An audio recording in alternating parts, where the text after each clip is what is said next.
Okay, hopefully you saw my previous video about fashion critics credential works at a publication respected name. I chose the highest of the high to make my point, not YouTuber making snarky comments about collections without knowing the history, the references, the goals of the collection. Never look at the money aspect of fashion, see whether or not the previous collection by this CD sold well or not. Never touching the clothes and quite possibly doesn't own anything from that collection or designer overall, in the hope to entertain but not inform. God, I am throwing a lot of shade today. No name though, but someone came to your mind. I didn't say anyone's name. Think of this as part two. Again, I'm gonna use the movie critics versus fashion critic analogy because it's easy. The main talking point of this video will be why fashion critics do not have that much power when compared to movie critics. If you missed my last video, I took the hard hitters of fashion critics, the likes of Susie Menkes, Kathy Horns, publications like Vogue, GQ, and somewhat prove how bland their reviews are, how sidestepping they are doesn't exactly bash or praise a collection, but merely recapping and using vague terms to describe the collection. I choose to say this again to really make you see my point. Today we're going to look at some possible reasons as to why their reviews are the way they are and how they do not wield the same powers they once did, and what even when they were at the heights of their power, meaning before the democratization of fashion through social media, in which everyone has a platform and information is more available than ever.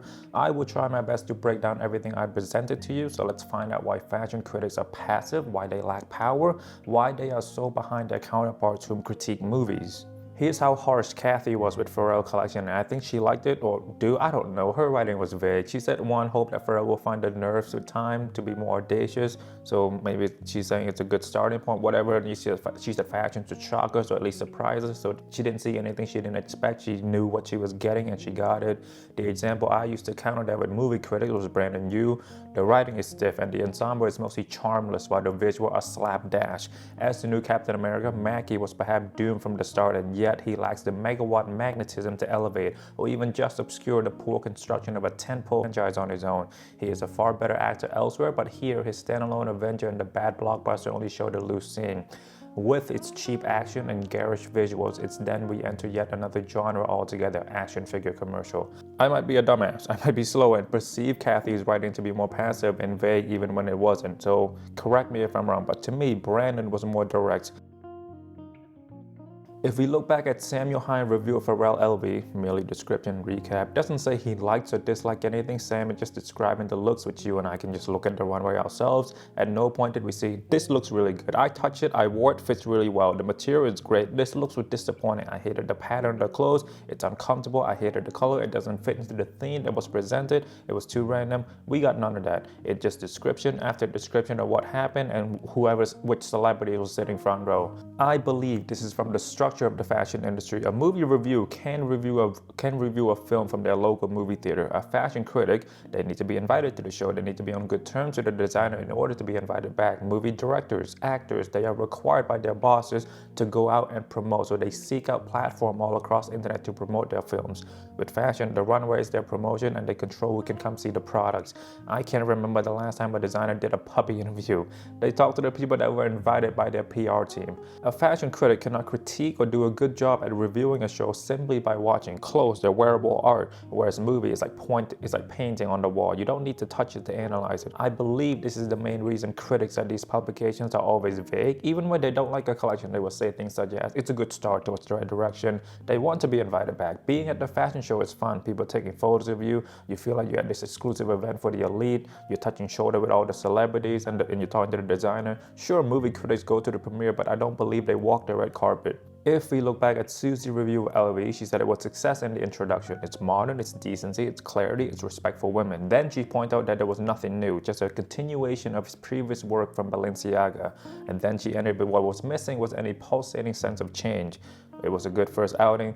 Do you see how hard it is to pinpoint whether she liked it or not? Now, I might be dumb. If I'm wrong here, please correct me. Fashion critics, they're also often friends with the designer and fashion houses. We see Tim Blank interview everyone. We see Kathy sit down with Demna. We see Susie talking to Yoji.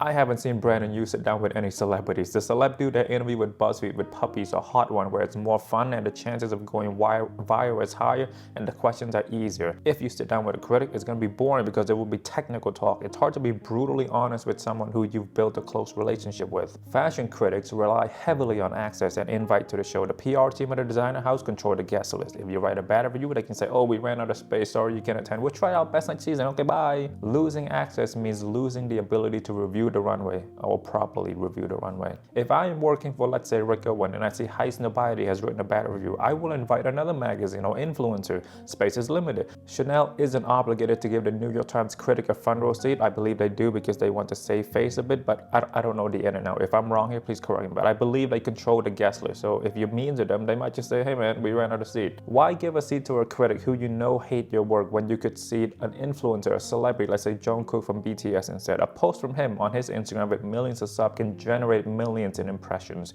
His hardcore fan will buy the clothes he wore because they like him, and they will like the brand that support their favorite celebrity.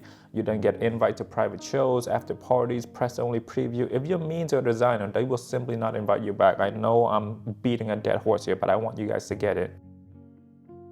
GQ and Vogue don't make their money from selling their magazine at grocery store anymore. They make their money through advertising. People may buy a magazine here and there if their favorite celebrity are on the front cover, but for the most part, they don't make shit from printing their magazine anymore. The internet killed that aspect of their cash flow. According to Chantal Fernandez for BOF, January 2019, Vogue now includes brand that pays a $20,000 fees to be on Vogue.com.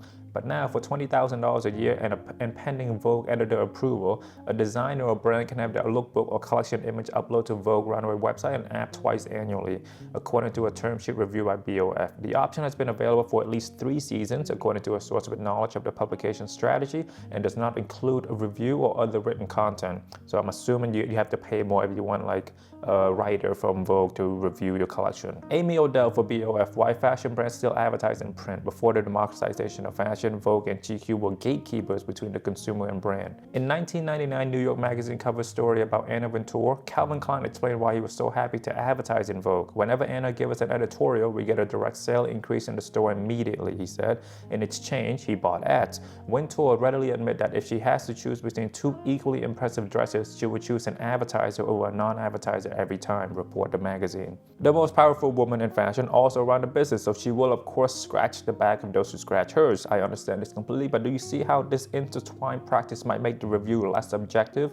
This was before Instagram and social media existed, where digital marketing is easier to measure, cheaper to do, and blah blah blah blah. So why do brands still do traditional advertising, especially with the middleman that is GQ and Vogue, who loses their relevancy and power as the year go on?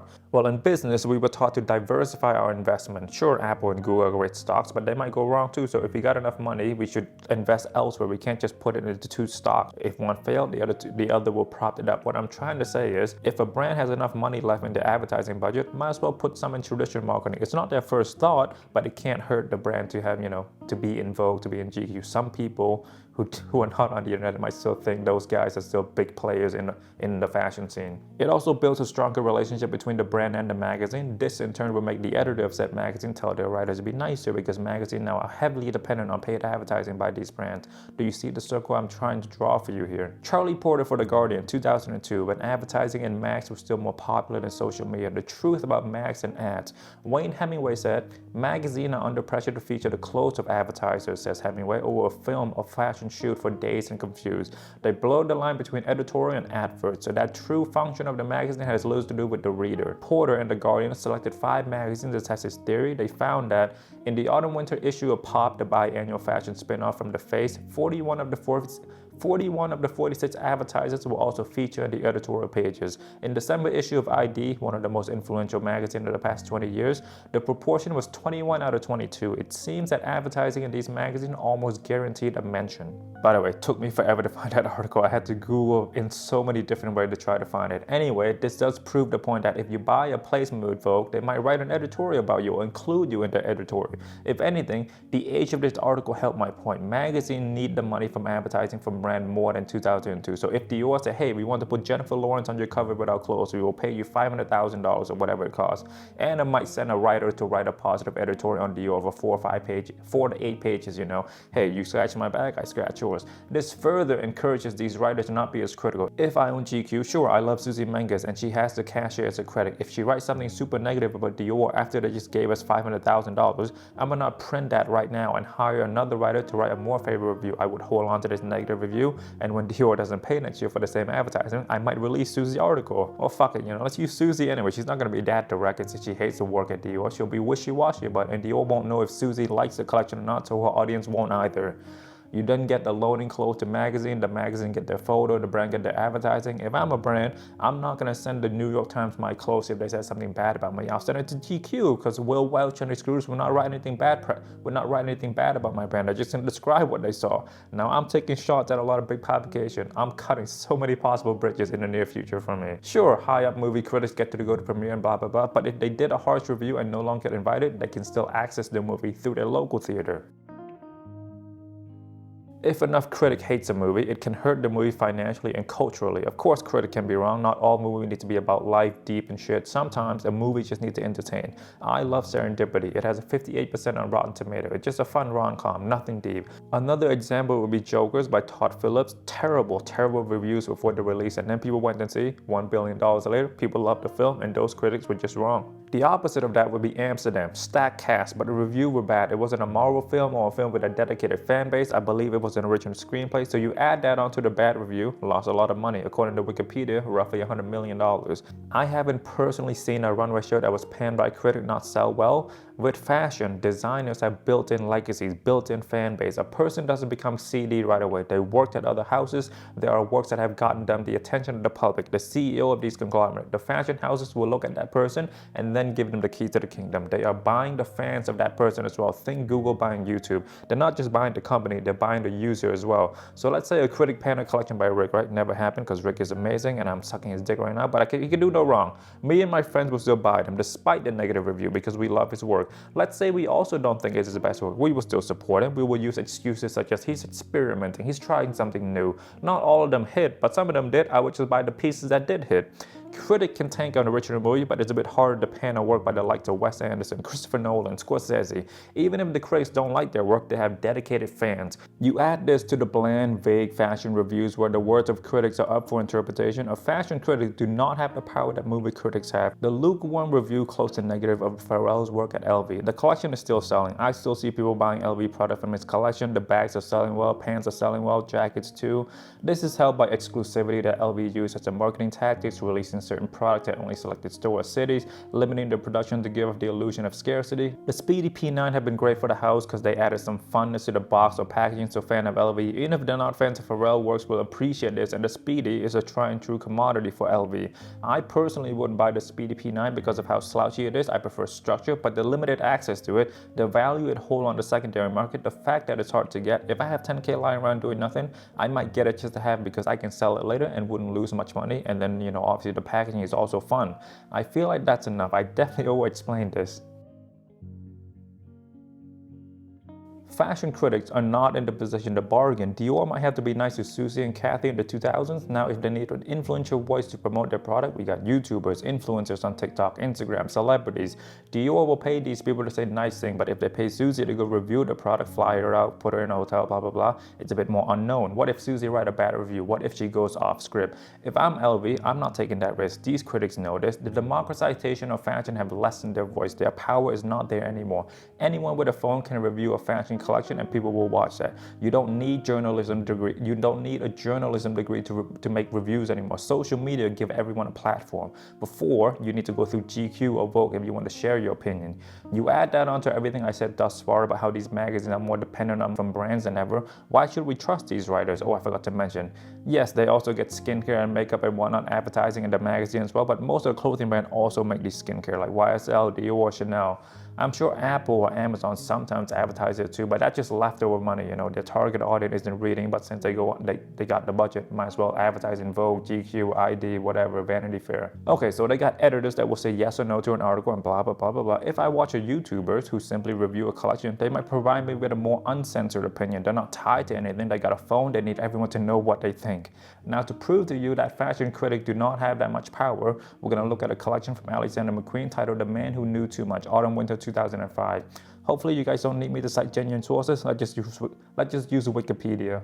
Writing for Vogue, Sarah Mauer was disappointed that the collection mainly showcased safe ideas McQueen had explored before. Although she thought the result was solid, she thought the runway show was repetitive and cynical, calling it a merchandise run-through of dubious taste. According to the intro, the collection clothing and runway shows both lacked McQueen's signature theatricality, and critical reception at launch, and in retrospect was negative. And then we get this little nugget. The Guardian reports that the design had buyers and magazine editors alike salivating. Despite the negative critical reaction, the collection was reported a sales success for McQueen. McQueen defended his more commercial approach as a result of greater confidence in his designs. You can hide so much more behind theatrics, and I don't need to do that anymore.